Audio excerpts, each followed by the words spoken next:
Welcome back to another hour of Scotch Hour. This is Noah. This is Jesse. And I'm Brian. Welcome back, Brian. It's nice to have you back on here again as a guest host. Great to be back. Thank you. It is. It's great to have you back. It's been a long time. So it's like, it is great to be back. We got the Glenmorangie today. So tonight, this is episode 91. We do have, as Jesse pointed out, the Glenmorangie. This is the Tale of Forest. Very appropriate time since a lot of people are putting up their Christmas trees. And as I mentioned probably to all of us before, that is like a not necessarily a Christian holiday, but a pagan one to decorate Christmas trees. Yes. Festive of you. Very yes. Christmassy. Merry Christmas to you. Merry Christmas. Then from there, we're going to go to our shout-outs, get togethers, our restaurant review of Royal Hilltop, and then the Smarter Challenge being on Kevin Costner.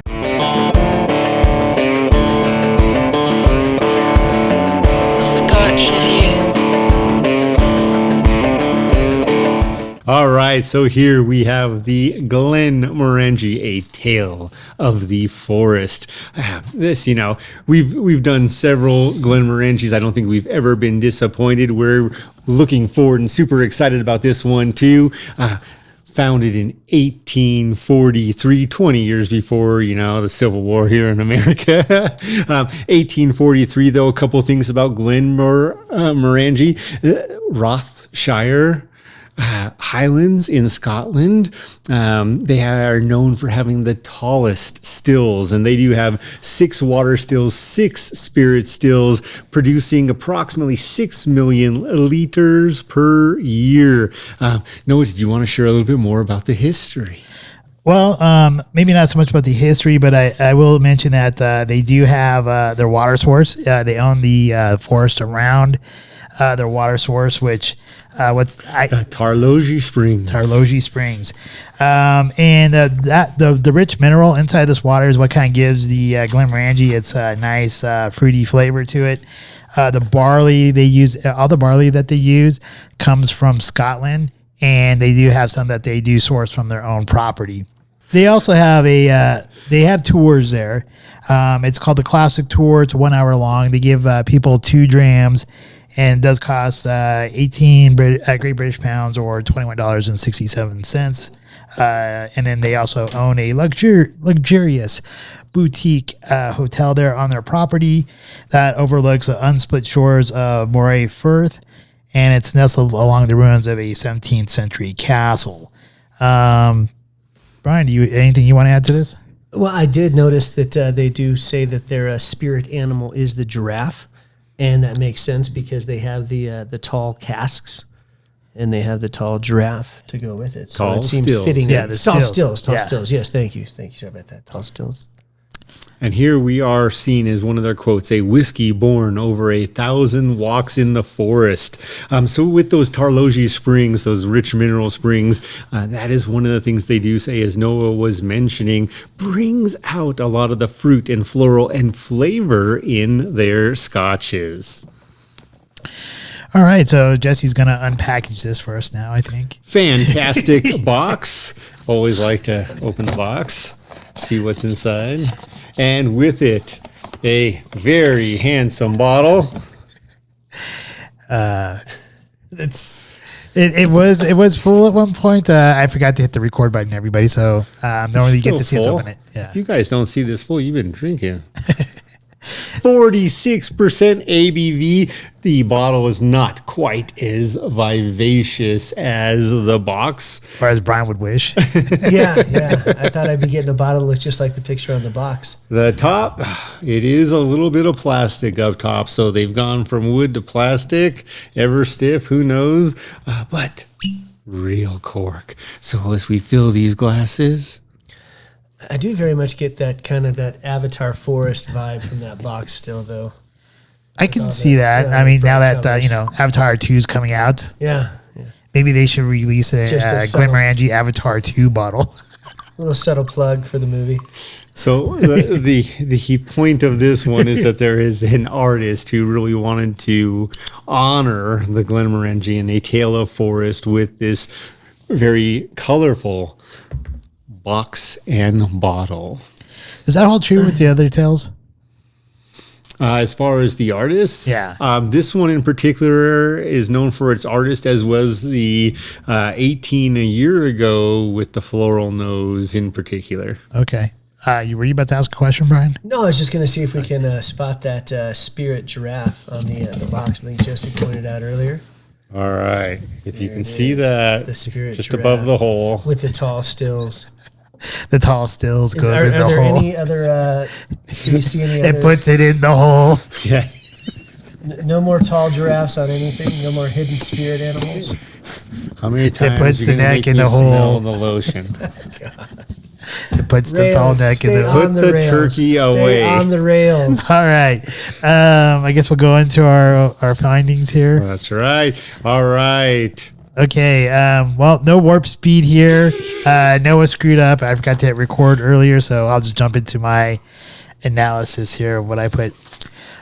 This is the Glenmorangie, the Yellow Forest is actually a very it's an excellent bottle here. I think we've been very blessed to have two great bottles of Scotch last week and this week. If you did listen to our last week's episode of episode 90, where we had King Alexander III, that is a very much a different type of bottle than this one here. But this one I still think holds its own as well.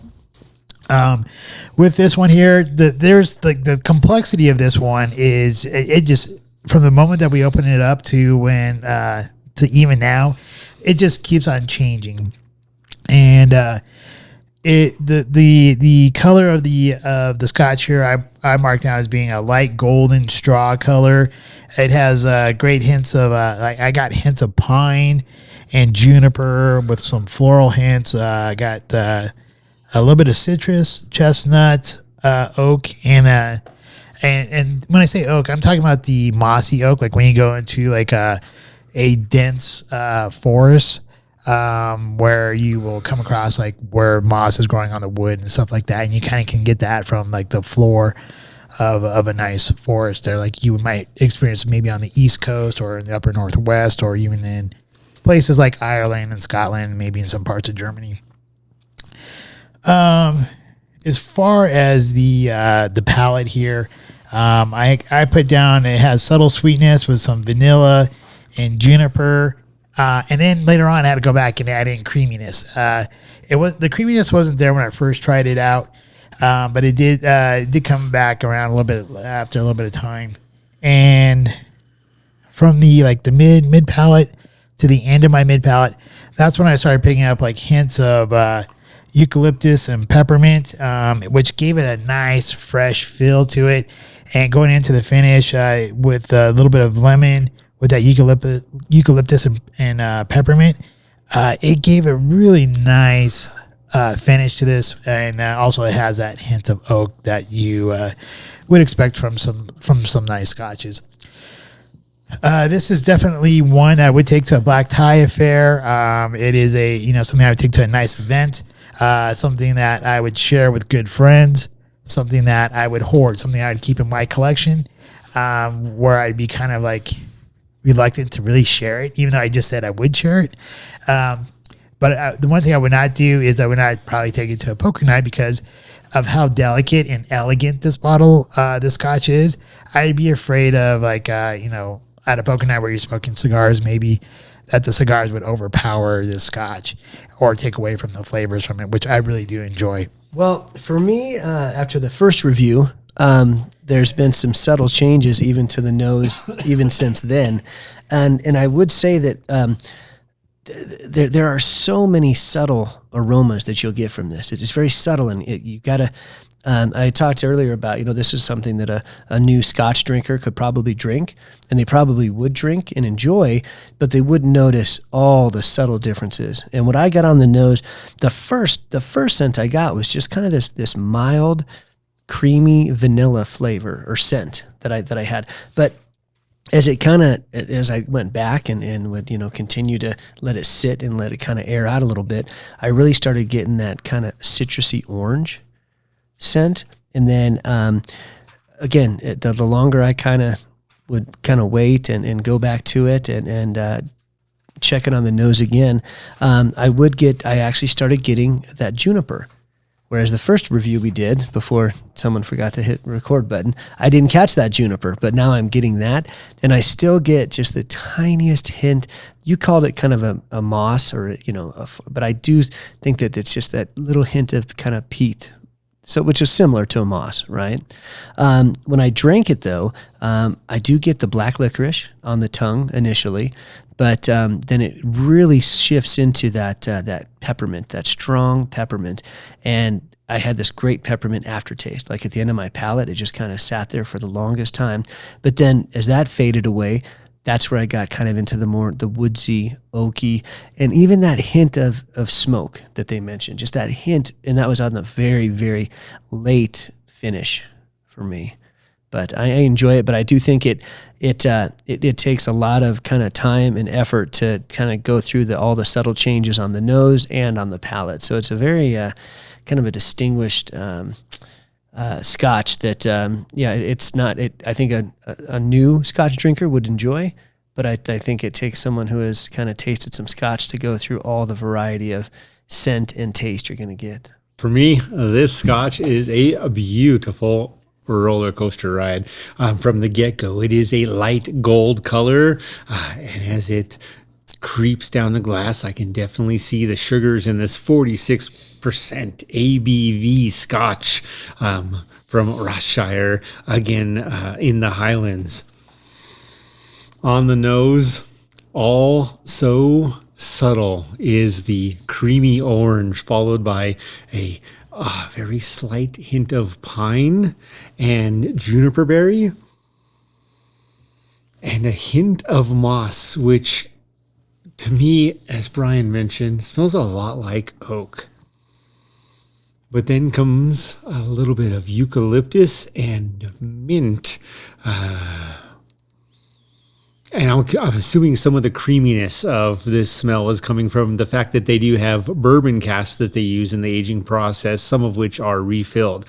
Now, Bill Lumsden, the master distiller here, talks about how ages ago they used to collect their barley and age it and dry it, kiln it, if you will, with different fuels, some of them juniper bushes and berries, some of them pine, all of these things adding flavor, ultimately botanicals to the flavor of the barley. And as I get to the palate, it is a magical treat.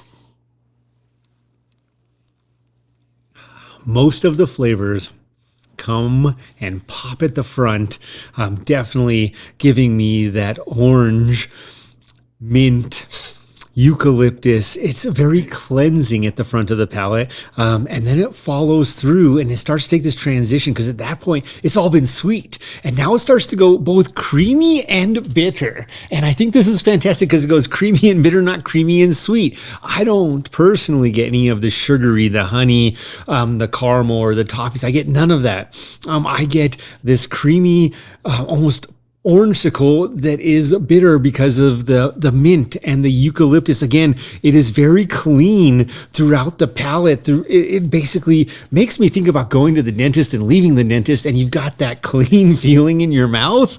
That's where the middle of this palate rests. So it's super refreshing. As it finally comes to full fruition and full age, I get those hints of peat. And when I just really bring a little air into my mouth and let the flavor come back around, I get the smoke.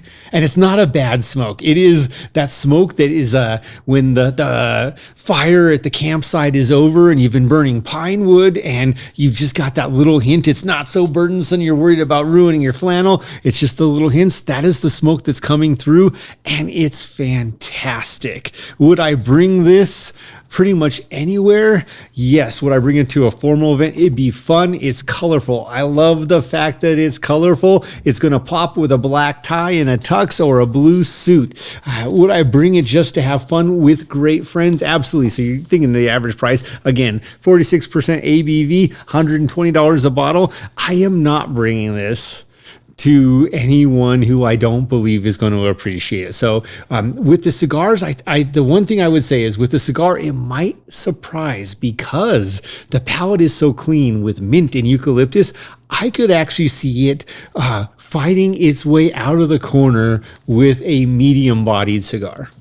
I think you're right. I think it would have to be a medium to a mild cigar.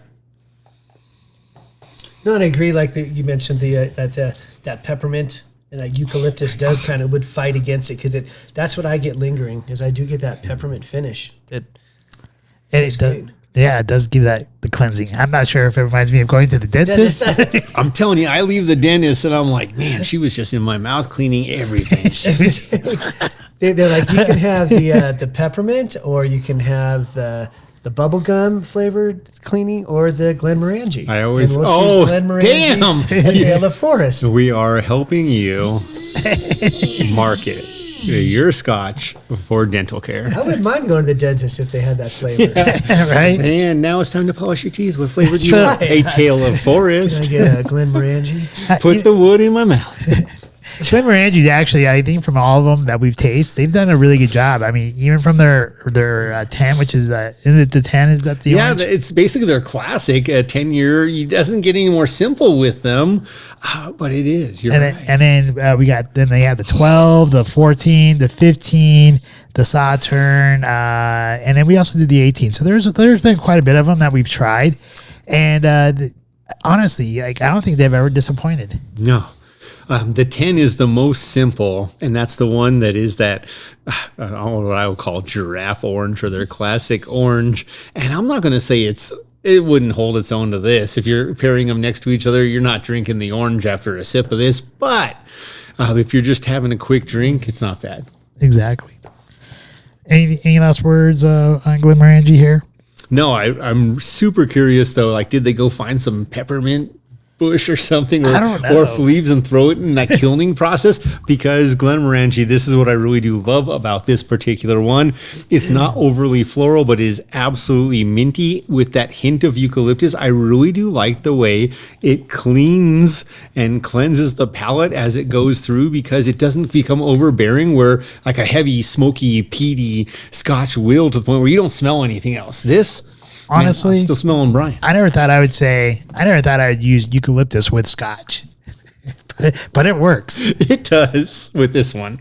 Which is so weird, all the scents and all the things we're naming are very like powerful and kind of potent scents, and yet it's so subtle on the nose. It's not overpowering. You have to kind of really search for them.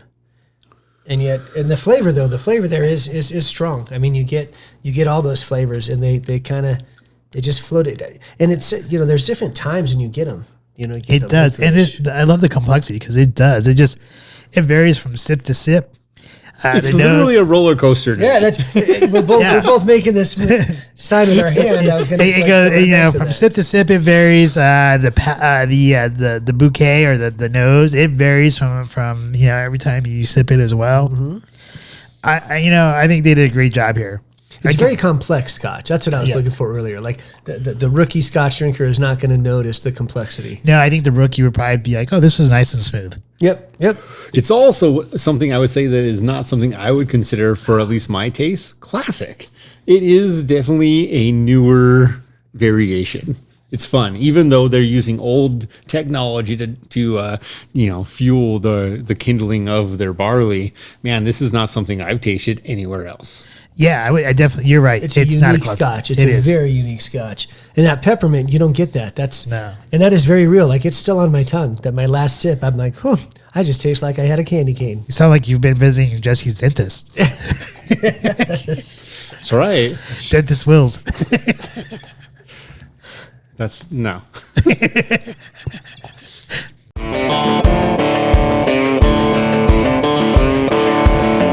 It's time for our shout-outs. This one's a tough one. I'm gonna leave it alone this week. No shout-outs. My shout-outs go to my mom for continuing an awesome family tradition, and that is the day after Thanksgiving, we load up in the truck and drive up to Buffalo Creek Forest area and cut down our Christmas tree. So you go hunting for a tree. Hunting for Christmas trees, and Always looking for the wood. We got ourselves a doozy this year, man. It was nice, but we did have a little. So that's my shout out. but I also have my, what's the other one? Get it together. Get it together. So this one, thankfully, Erin, my wife, is not going to watch this, but we have a little joke that that has been carrying on for decades now. In that one time we were walking in Keystone, taking a nice little walk away from Keystone, and we actually decided to follow her directions. And to try and get back to our place in Keystone, we ended up walking from Keystone all the way to Breckenridge. All the way to Breckenridge. I'm pretty sure that's like a 12-mile hike. It was so long. It was so unbelievably long. I remember you telling me that story die. before. Yeah, we could have died. Like, we were trapped in the forest. We had no idea where we were. We just stumbled upon this neighborhood. We're like, where are we? And they're like, you're in Breckenridge. But that's where I get it together, is because Jason and I, my son Jason, were carrying this giant 14-foot tree, full, heavy, and filled with water still. Like, this is a very healthy tree. It was not dried out at all. And Erin was our leader, and she kind of led us down the wrong path. So Again. yes, yeah, a hike that, carrying a tree. Did you get flashbacks of Breckenridge? Yes, I even mentioned that to her. I was like, this is like Breckenridge all over again. But I love her, and it's a sore topic, so she's not going to watch this anyway. But that's my shout-outs and my get it together all rolled into one. My shout-outs, I got two of them. One is going to go to the University of Colorado Athletic Department. They're finally getting their act together and deciding that they want to actually play football again.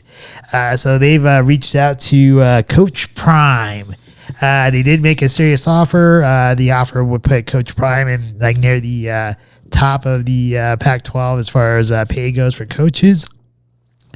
And their backup plans, because he's been stating that he wants to strictly focus on his current team and have and the championship game that comes up this Saturday. So everything's on hold. So no one really knows if we actually have him as a coach yet. But like all fingers and all signs point to that he is going to be our new coach at the University of Colorado. However, the backup plans are also actually two really good coordinators from some decent Power 5 teams. One is Ryan Walters, who's the defensive coordinator from the Illini. They've been averaging their defense has been only allowing like about 12 points per game out of the Big. They made it hard on Michigan. Yeah, 2 weeks ago. Yeah, and then the other one, the number 3 on the list, is the offensive coordinator, which is Morris from University of Michigan. Oh, so they're starting to act like they're kind of serious, and they're going to get they're talking about fixing the transfer portal, which has kind of been one of the things that have held up CU from being able to get the type of players that they need here to compete with or be on the same kind of playing field as the other Power 5 teams. And then my other shout out goes to Jenna Ortega and Tim Burton for the new TV series Wednesday, based on Wednesday Addams. She does a phenomenal job as Wednesday Addams. And if you do like the Addams family or the character Wednesday Addams, she does a darn good job. And then since we're just rolling into Get It Togethers here, my Get It Together goes to the World Cup teams going to Qatar and trying to push a social agenda, and causing problems. Like, they know they're going to an Arab country, knowing that they are not pro-gay, and trying to wear rainbow flags and stuff like that, knowing that that's going to cause issues. So I just think the World Cup is for everybody, but if you're going to go to a country, follow their laws. So I'm just going to tell those teams to get it together. I'm actually going to 100% let you know that's also my Get It Together. Phrase just slightly. Are you serious? I'm not kidding. Phrase just slightly different. So I think of Formula One, for example, and at one point in time, they went anti-tobacco. So they decided, hey, tobacco companies could not sponsor more than one car across the nations, or they had to mark out what that sponsorship was. Now, Marlboro had sponsors in IndyCar and Formula One, and they had to decide who was going to get to show it and where, and they made those decisions, and the other cars had just black stripes that were basically a fake UPC code, if you will, to really talk about, hey, this is where Marlboro would have been. But the bottom line is everyone played respectfully, and they didn't make a negative social agenda going against any of the countries that made those laws part of their rights. And so then to go to another country where you don't necessarily agree with their religion, but then you're going to mock their religion, I think that is absolutely wrong. And I think that is what they have done here, is they have gone into a country, and it's not so much that they're agreeing or disagreeing with something here in America. What they've done is gone to another country and said, hey, we don't think your religion's great, and we're going to say this. But I don't see them, any of them doing that in like Italy, talking about different rights there that the Christians or Catholics don't believe in. So I just it's a poor place of contact, and I just think, you know, you're in it for the sport. This isn't about not kneeling for, or, you know, being part of an American anthem. It is simply respecting the other country's rights, and they didn't do that. Yeah, it's kind of funny that that happened, because like the last couple of weeks we've been almost hitting the same, either like get it togethers or shout outs. So yeah, I love what some of the things I've seen in the World Cup, but I can't shout out any of the teams that I thought did great because of the way I thought they disrespected countries. Yeah, exactly. That's the reason why I haven't watched it at all this year. And that's one of the things that hurt football and other sports.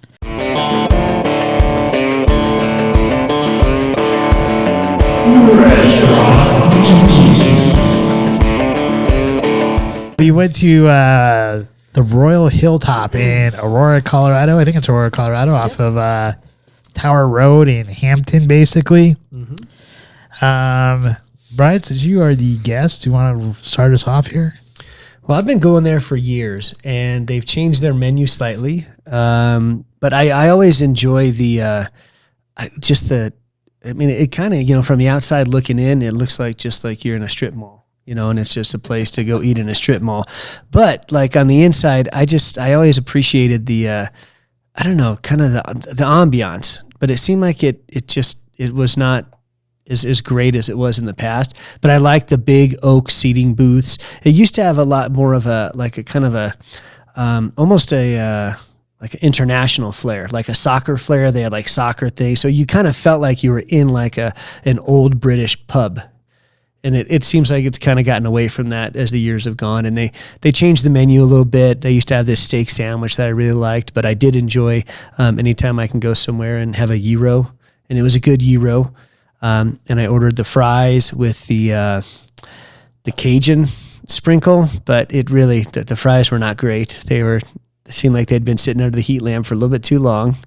And the Cajun sprinkle was literally, I think they had like Cajun seasoning that they just sprinkled over the top. It was nothing special. But pretty, I mean, I don't know. I guess I would kind of, my sons call it kind of mid, you know, just kind of meh experience tonight. Would you advise anyone to take a date there? Well, if you wanted to play poker on the poker night, I guess you could do that. Because they were going to have poker on He's Mondays talking and about Tuesdays. cards. Cards, yeah. And Now, would you advise, like, let's say your boys came to you and said, "Hey, Dad, what's a good place for a first date?" No, I wouldn't say take a first date there. No. There's too many other beautiful places and that you can take a date. Like but Chipotle. Sure. No, not like Chipotle. But not like this place either. It was, I mean, the food was good. I enjoyed my gyro, but did not enjoy the fries as much. And I got kind of gypped on the fries. Like, you guys got a massive pile of fries, and they're like, here's a couple more fries for you. Like, I had hardly nothing. Like, I was all done eating, and you guys were done eating, and then you guys had all these fries to keep eating. And I just sat there watching you eat your fries, thinking, man, I wish I got as many fries. So that's my take on the Royal Hilltop. It has been better, I felt like. So out of 10 stars, what would you give it? Oh, man, that's tough. Food-wise. Okay, and the fact that I did have my first beer was flat. That was kind of a negative. I did go, and she said, no problem, we'll get you a different beer. So that was good.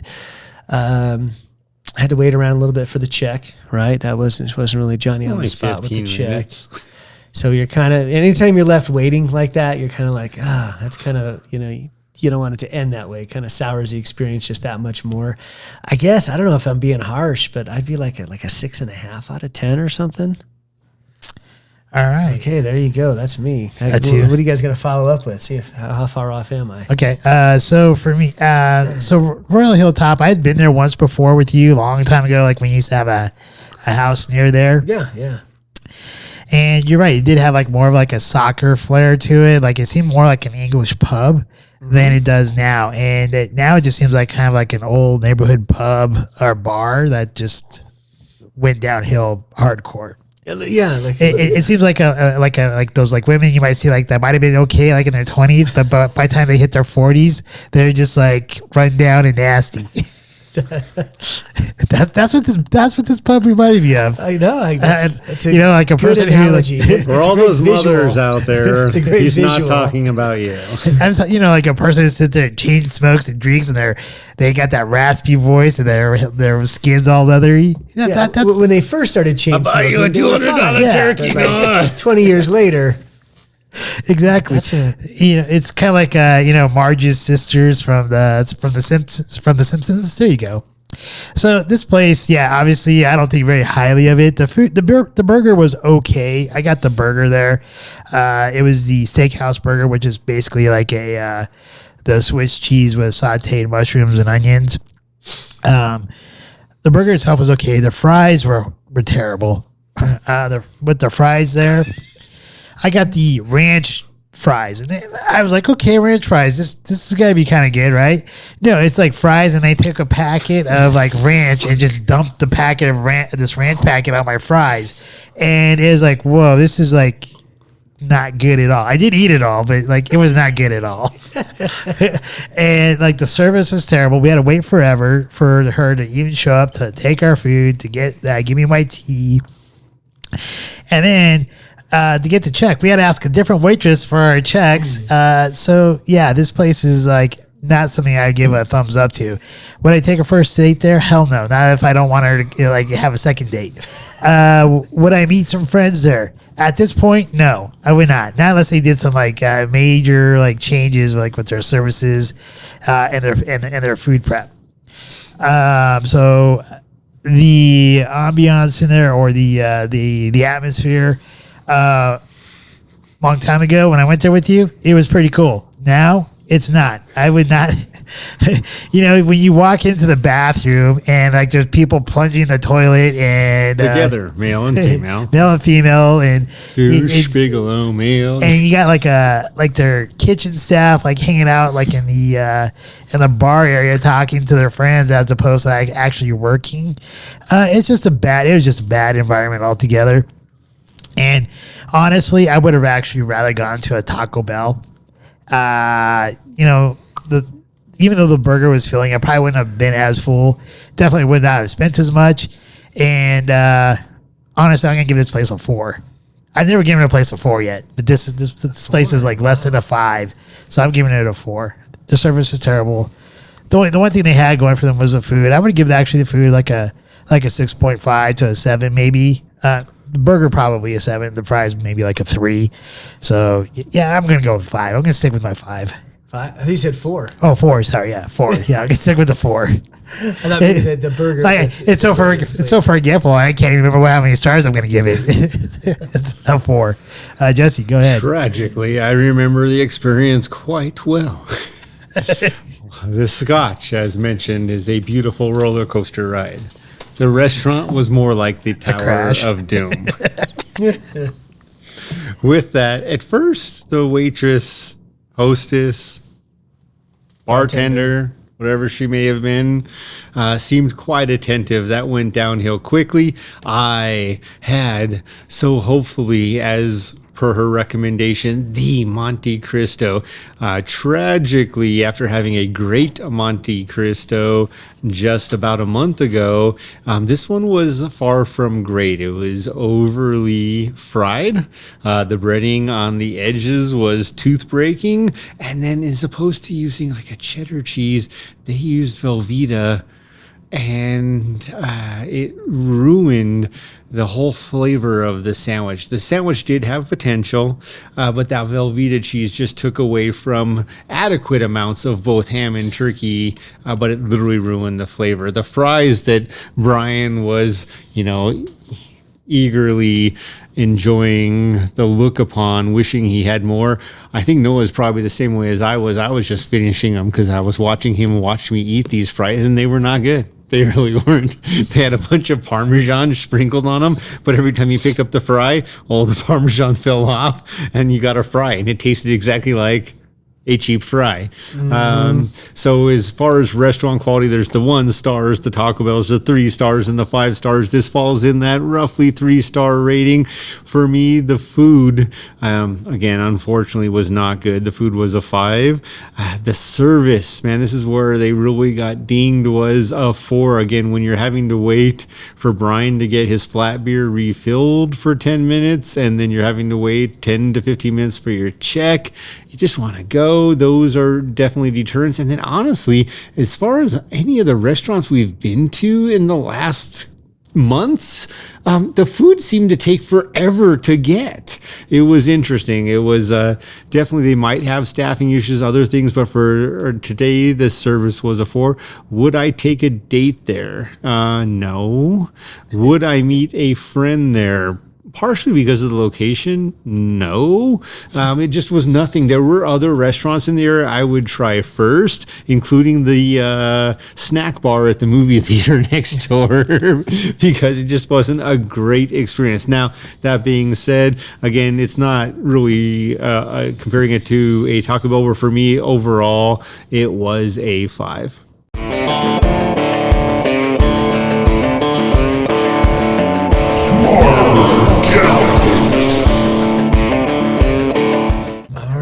The Smarter Challenge this evening is I guess the best of Kevin Costner. It's more about like our favorite movies that we prefer to watch of his. A little bit of background here about Kevin Costner. He did grow up in California. He enjoyed playing sports as a kid. He played the piano. He enjoyed his piano lessons. Did poetry, sang in the church choir. He took night classes while he was in college to learn how to act. So while he was going to his normal college, he took night school to learn acting. The source here that I was looking at, which I believe was IMDb, might have been somebody else, but they said 1987 is when his career really finally took off with No Way Out and The Untouchables. He has been a lead singer of his own modern West band, so I guess it's kind of like a country band. I have no idea. Never heard any of his music, but apparently he sold out every showing that he had. Okay, let's check it out. And he did refuse a part in the movie Platoon because he felt that it portrayed American soldiers badly, and his brother was a Vietnam vet, and he didn't want to do him disservice. He did win 2 Oscar awards for Best Picture with Dances with Wolves, and Best Director, Dances with Wolves, and then a Primetime Emmy Award, which is the Best Leading Actor for the Hatfields and McCoys. He did win some other awards, but that was like in Poland and Germany, so I didn't really bother to write those down. All right. Anything else about the history that we want to touch upon before we dive in? I mean, the biggest thing for me is 7 kids, 2 wives. That is outstanding. I mean, I think he's trying to populate his own island here. Spartans! So whatever it may be, no, I truly do believe that's great. I think it is, for me, it is a tough thing to explain, but my life before children and after children will never be the same, not just because of the financial stresses, but because of the emotional and growing it's the dividends that are earned from having children. I can't imagine how great he probably lives with his 7 children. Not that he loves them all the same. We always say that, right, parents? But that he's had quite the experience in life. So good for him, 67 years old. You mentioned California, born January 18th, 1955, not a young buck, but definitely someone still fruitful, much like some of the other great actors out there. Their names don't even mention because today is about Kevin Costner. All right, anything about his history you want to share? You know, just looking over his movie portfolio, he really, I mean, I guess he got some grief for Waterworld, which I didn't think it was all that horrible. It just cost like billions and billions of dollars or whatnot. But I was going to say, 400 million. Whatever it was. He doesn't seem to make like bad movies. Like any time I sit down and watch a Kevin Costner movie, I enjoy it. It's a good movie.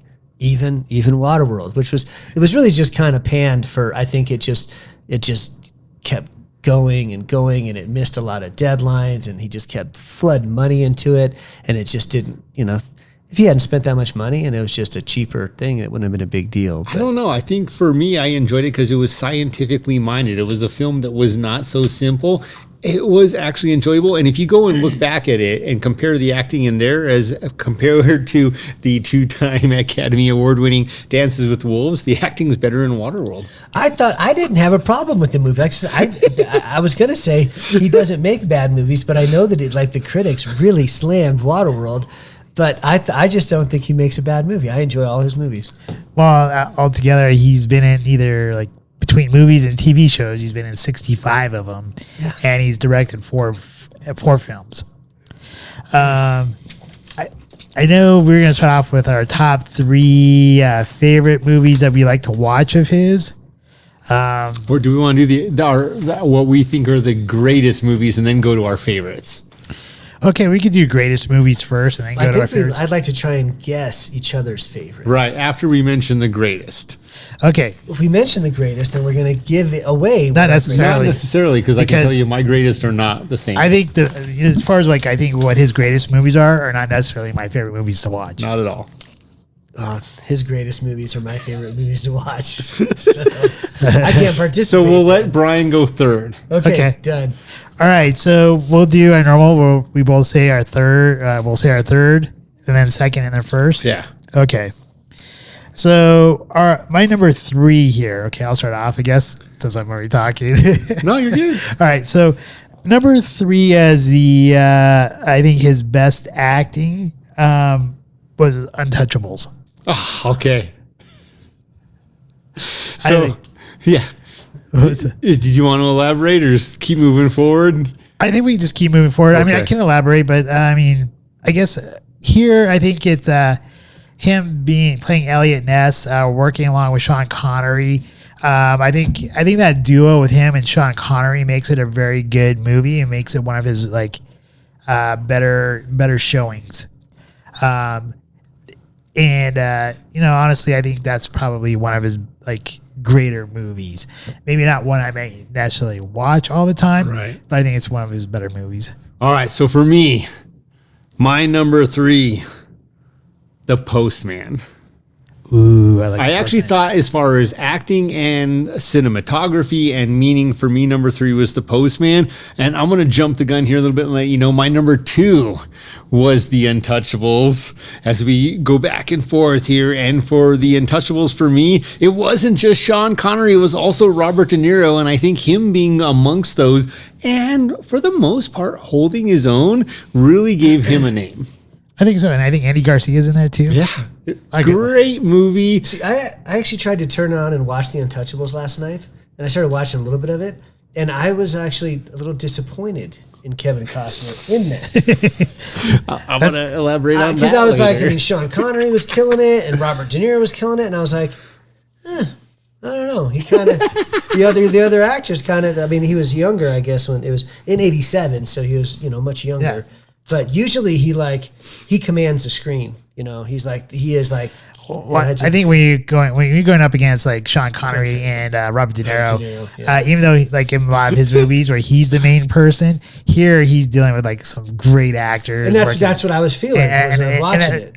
And so I think that's probably why he may not have had as great of a standing, but I think his acting was good enough to keep up with them, but not on the same level as them.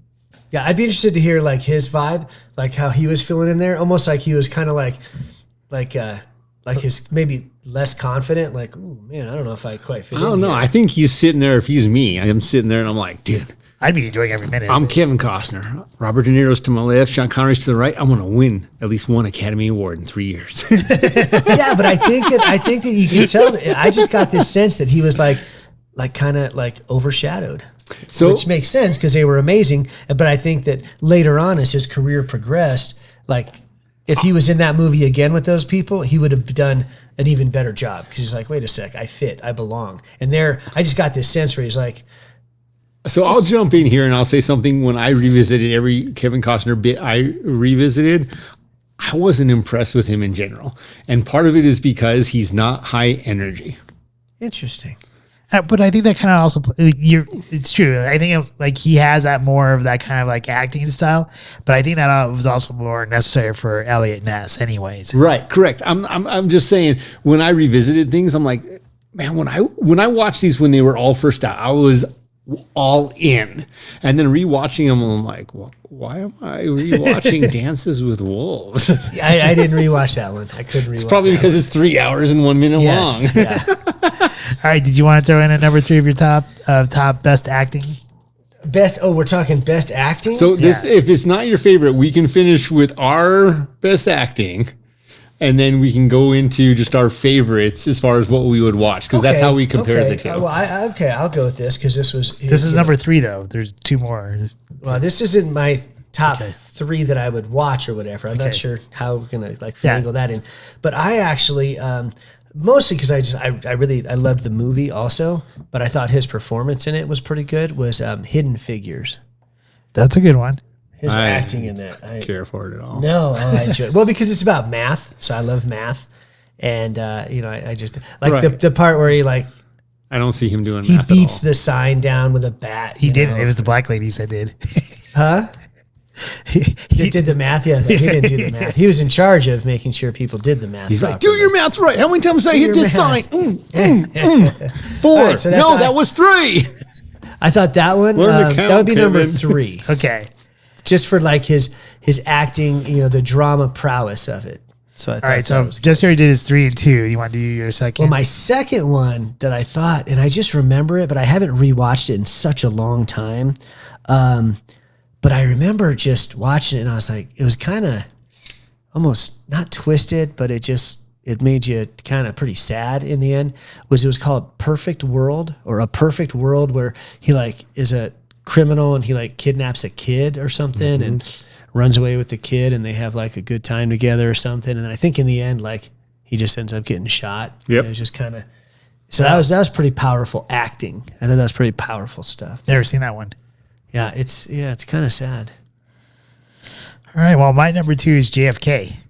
That's a good one. I thought he did a good job there. JFK being that lawyer there. It's an Oliver Stone movie. I think some of the obviously So it's fiction. there's definitely some avenues that they took with the JFK assassination that I don't quite agree with, but there's a lot of truth in there too, I think.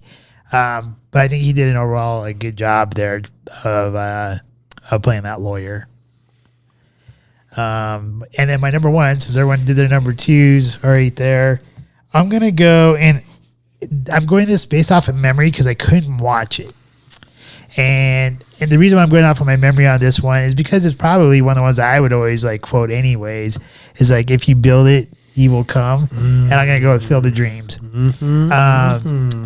That's not one that I would watch normally, but I do like the storyline about it, about him like getting to revisit his dad and, seeing like the Black Sox, I guess is what they call them, right? And Shoeless Joe Jackson and even like there's still that baseball field out. Is it in Iowa? Yeah, you can still go there.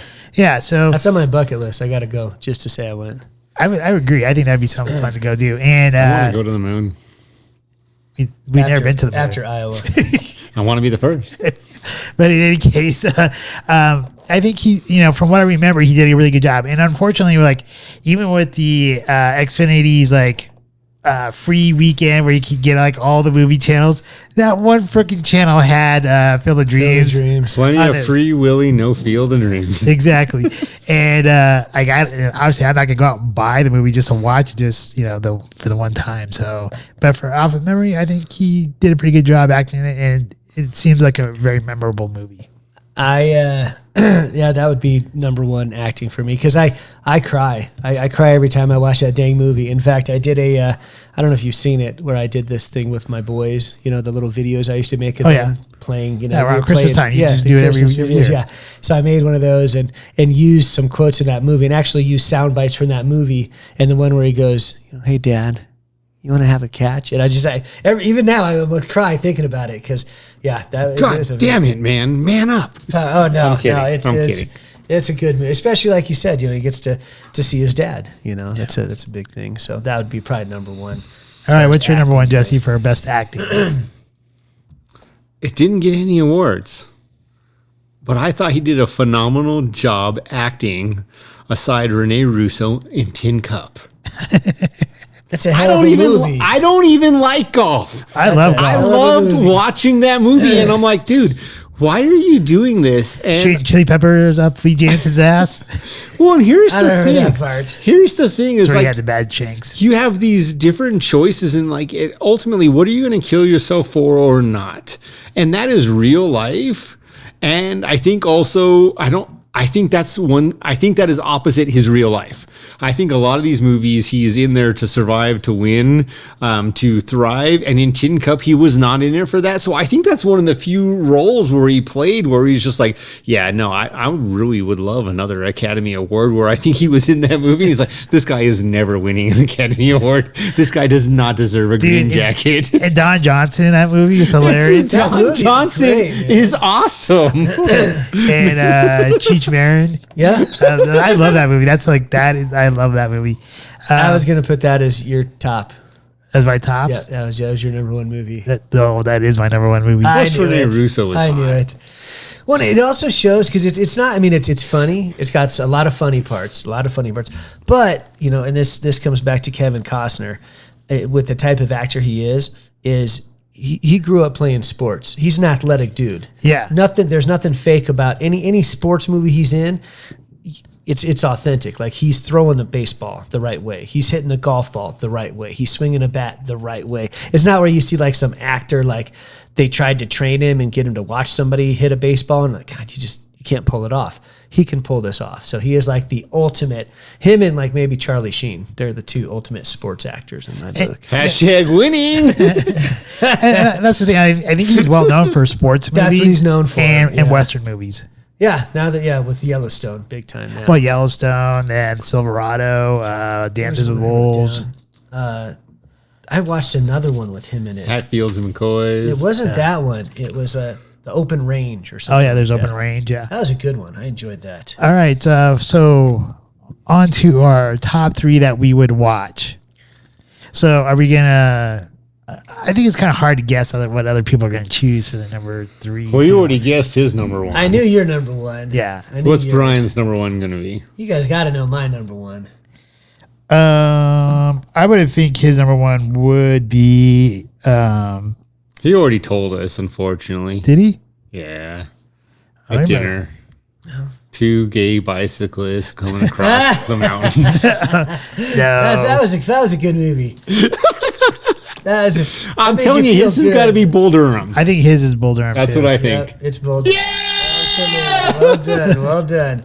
Jesse's tough though. I don't know how I thought yours would be Untouchables. No. That was my first guess. But I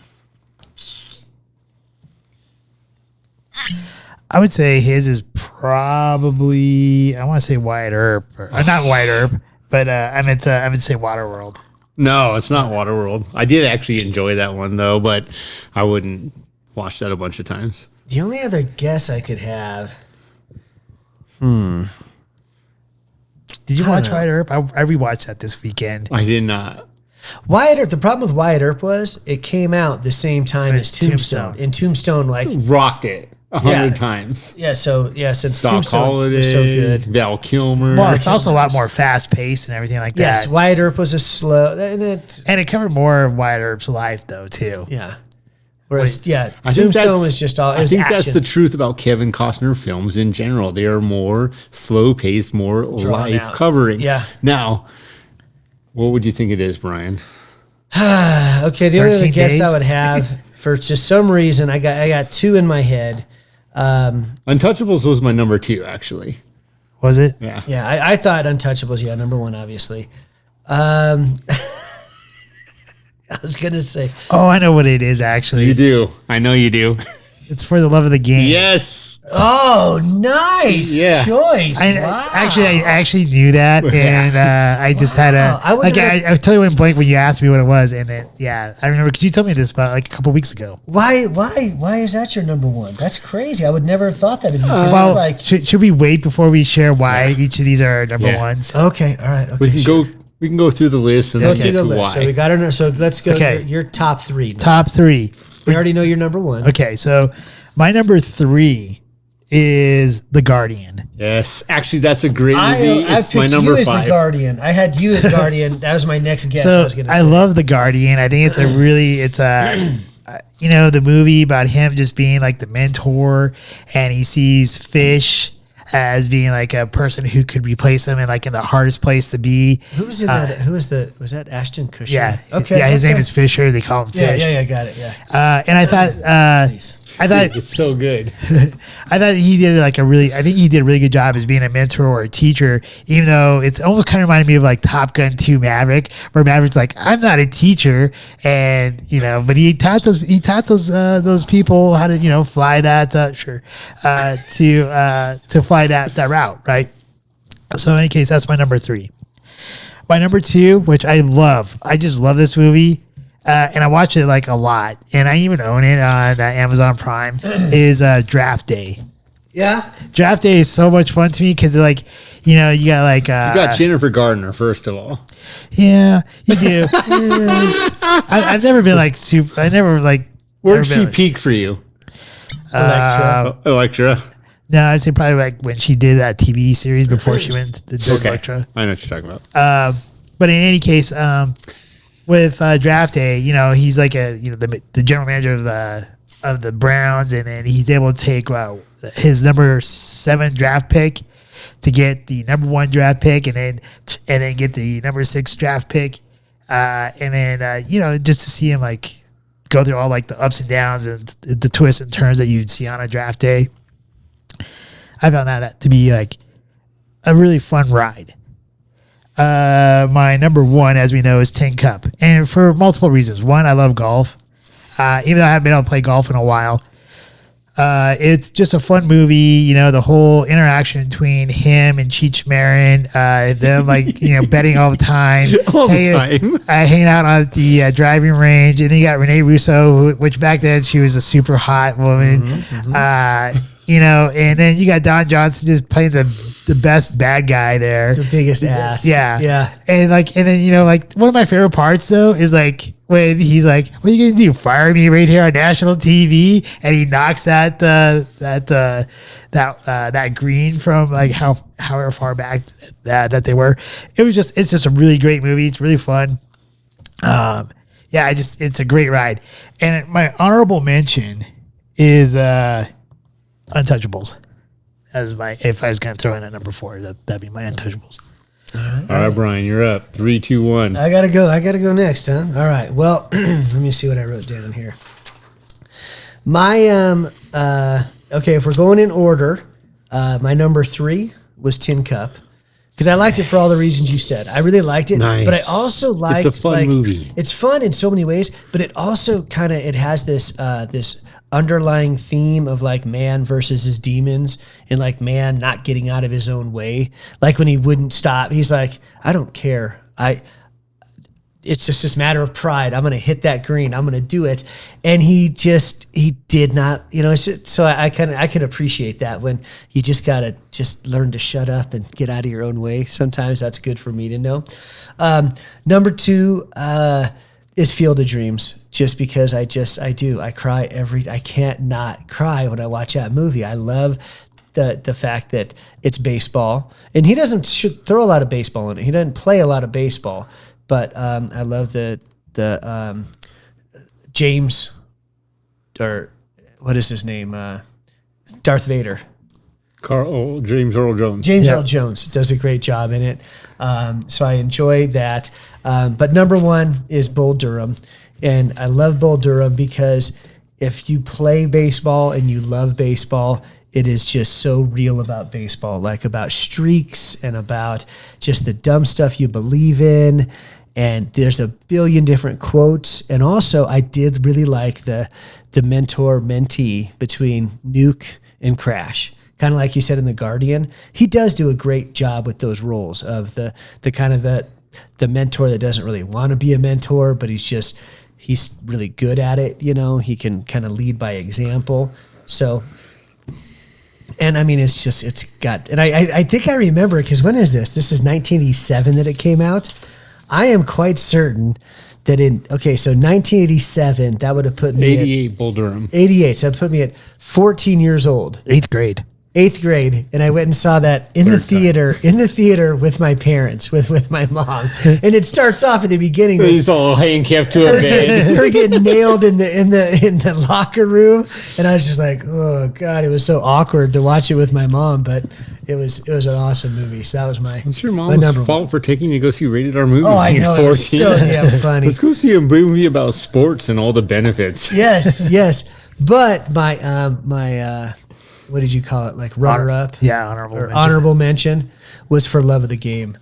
Because that just, I mean, it sucks when you can't do it anymore, you know, and you want to keep playing. And I enjoyed just to hear like the psyche, you know, in the player's head. He does such a good job.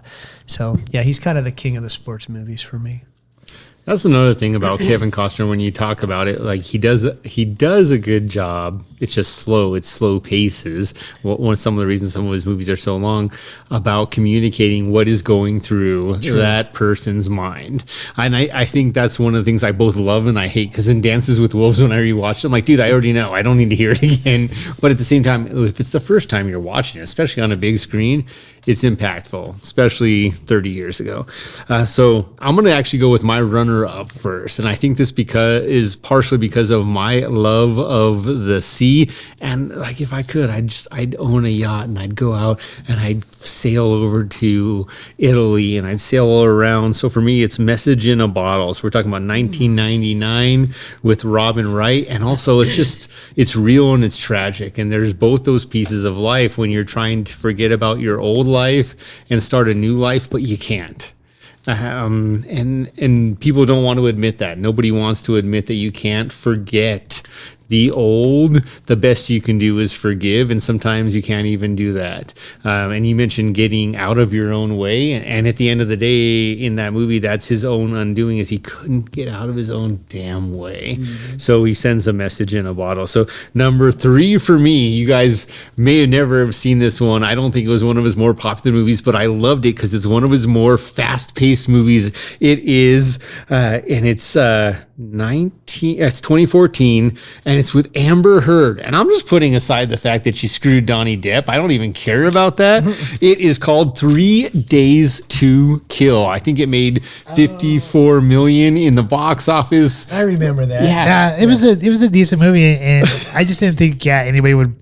Yeah, dude, wasn't he an assassin or something? Yeah, well, he's basically a CIA assassin. Okay. He's basically a CIA assassin, but he's brought on by Amber Heard. He's dying from a type of cancer. She's got the medicine that can prolong his life potentially. And the trick is, though, every time he takes this medicine, if his heart gets racing, his blood pressure goes up, he starts to hallucinate. So he has to find ways to creatively slow that down. And one of the true factors is has to drink. And I'm like, dude, this is like so many people's real life. Cheers. Like you get anxiety, have a drink. You need to go to bed, have a drink. I'm not saying any of that is healthy or good, but I think it brought a part of reality in there. But then also he's doing it for his family. And I love that piece. But I really loved, as far as all of his movies, to me, the fact that he wasn't the star. As far as he wasn't the king or the queen, he was a pawn as the player. Amber Heard was the queen. So for number 3 for me, 3 Days to Kill. Number 2, Untouchables. I just loved, again, I'm not saying he was equal to Robert De Niro or Sean Connery, but he definitely held his own to me. And then for number 1, absolutely For Love of the Game, for all the reasons you guys have mentioned. For some of his other movies, in this movie, he knows he is coming to an end and he has to admit that, but we're never quite ready to give up until the timing is perfect. And so many pieces have to fall in line. In this movie, they all fall in line beautifully. Like, it's literally, if you would consider, the opposite of what's gone on with Tom Brady. Whereas Tom Brady, he and his wife have divorced, and he may have another great season. He may have 5 more great seasons in him, but most likely he's not finding the perfect woman and finishing off his life. But what he does have that this movie doesn't have is 2 wonderful kids and hundreds of millions of dollars. So with that, though, I think there's that piece where I just think For Love of the Game shows this mature person having to live through a piece of life where life is far from over, but you are no longer going to be a god. Now, in For Love of the Game, didn't he also kind of lose his wife? Right? Didn't they? Wasn't he kind of reflecting back on the relationship that they did have? Yeah. That's a good movie.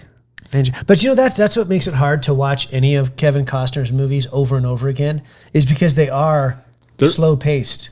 They are slow paced, and and especially when you watch it for the first time, it's great. But then you're watching the second time, you're like, all right, get to it. I know. I agree. A lot of them are slow paced, but I don't think in my opinion, I don't think Tin Cup is slow paced. I don't think The Guardian's slow paced. Nor Bull Durham. Bull Durham's not slow. There's a lot of stuff going on. So those are the ones I can really watch. Saying there's a lot of sex. It's not slow paced. Maybe that's the case. But because I can't sit down and watch all of Field of Dreams again. I can't sit and watch the whole Draft movie. Day isn't slow paced. Yeah, you can't. So I think all the movies I like of his is being my watchable ones are kind of fast paced. Yeah. But one of the slow paced ones I do like that didn't make my list here at all, which kind of weird because I like to watch it anytime it comes on, is The Postman. I love that movie. I think it's a good movie too. Yeah. I don't even know why I love it, but I do enjoy it. That's but why I can't watch it the whole thing. My best 3. I watch parts of it. I can't sit and watch the whole thing. It's so long. It's long. It's not as long as Dances with Wolves or anything like that. That's the one other thing I'll say about Dances with Wolves, man. I don't know how with Mary McDonnell is the main actress in there, I ever got off on seeing that movie. What does she look like? Her hair is always unkempt throughout the whole movie too. Mary basic. McDonald. Basic. I think she was in the new is that her? That's a glorified. Oh, that's a glorified version of her compared to Dances with the Wolves. I think she was in the new Battlestar Galactica version. What's her name in that movie? Fist Cell Face. Stands with 2 fists, I think. Fist self face. He almost got it. What? 2 fists face. His face. Wrong face though. And then next, Turkey is back in town. Okay. I guess anything we want to finish off with? I think that pretty much wraps up Kevin Costner. He has had a different sort of career. Academy Awards. You mentioned some other awards. Definitely a fruitful life. And what I'll say as far as any of the actors that we've talked about lately, the fact that he has 7 kids is pretty dynamite to me. I actually think that is something he should be credited for because, man, when you love life that much that you're willing to keep doing that. That's impressive. Plus, you got to have the money, right? He probably isn't worried about the money. How old are his kids? I think they're everywhere from 12 to like 25 right now. If I had a 12-year-old and I was 65, that would be tough. Not if you've got hundreds of millions of dollars. No, it still would be tough. No, Like, you only see them once a month. I'd be like, do you want to play catch? No, my shoulder hurts. Do you want to go play? No, my knees hurt. No, you just be like, hey, I brought over one of the Broncos for you. Go play catch. Yeah, that doth not a dad make. Yeah, we had to run around with You know he can afford the drugs, right? my sister-in-law's kids, and they're like 5 and 3, and I was so tired and sore. Really? Here's what you do. Just go to the monkey bars. If you can go all the way across the monkey bars and back, I can't. I tried. I can. I'm too damn heavy. What's funny It's gonna is pop my shoulders out of my socket. when Aiden started going to grade school, I couldn't, and I made myself do it, and since then I've been fine. But yeah, you got to like stay in shape. It's when I realized in life you literally have to stay in shape or you will lose it. Yeah, I'm trying to get back in shape, but He was in kindergarten. I went across the monkey bars, and I thought my shoulder was going to pop out. yeah, It that's was how I so am bad. now. My shoulders just are gonna pop right out of That my. was 10 years ago. I mean, maybe if I could do it like if I don't hang, if I kind of do like little this type of thing, but as soon as I start swinging, my shoulders like. Yeah. So okay, that's sorry. Total side note. We just went from Kevin Costner's kids to me feeling old around young kids.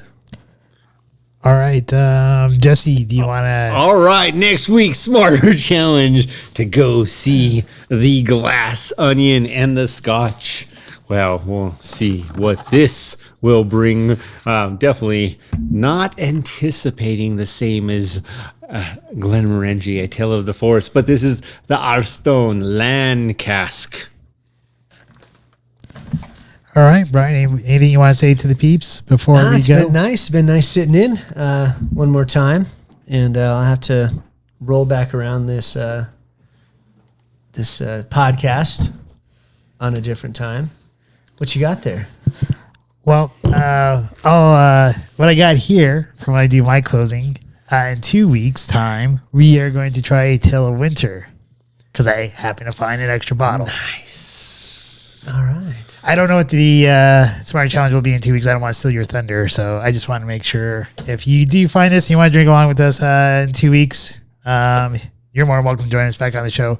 But all of you out there, if you happen to have this bottle or you find it and you want to try it along with us, in 2 weeks' time, we'll be doing this. But next week, it's all about Airstone's Land Cask. And the Glass Onion. If you have a longer, smarter challenge, man, now's the time.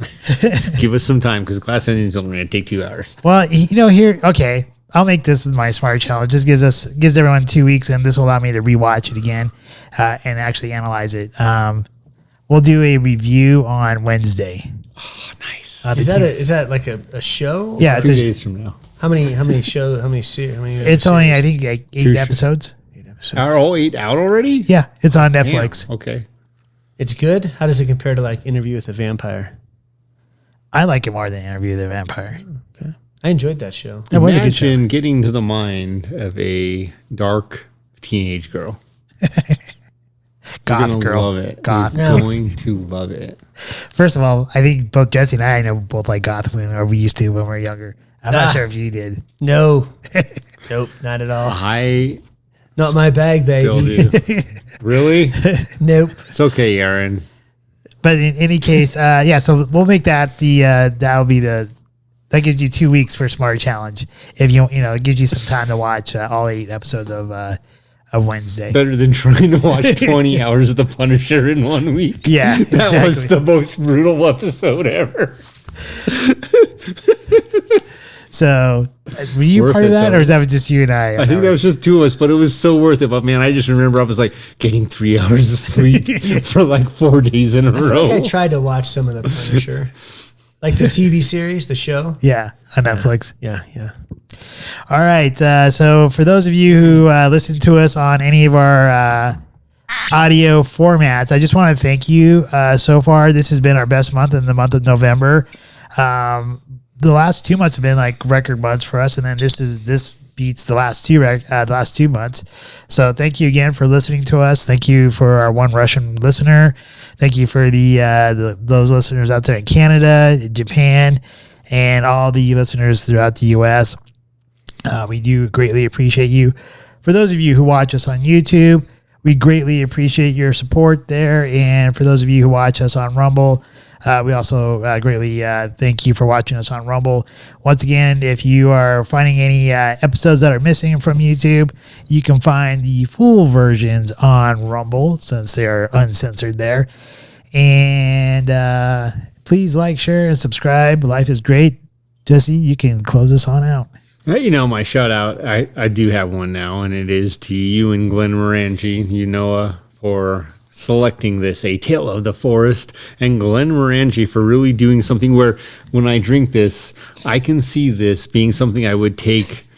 I don't love to camp outdoors, but I love to camp on a beach. And this is something I would love to take on the beach. You still got the trees, you still got the fire, you still got the sun rising super early and the sun setting over the sand and the water. And I would be enthralled in the moment to enjoy this with friends or family on a beach setting with a fire going and just really enjoying a moment of nature and life. Please do drink responsibly. Like, share, subscribe, as Noah has said. Please remember, we do appreciate any feedback you give us. And for any of those of you out there that have recommendations or want to be on the show, do let us know. All right. Cheers, guys. Cheers. Wait a minute.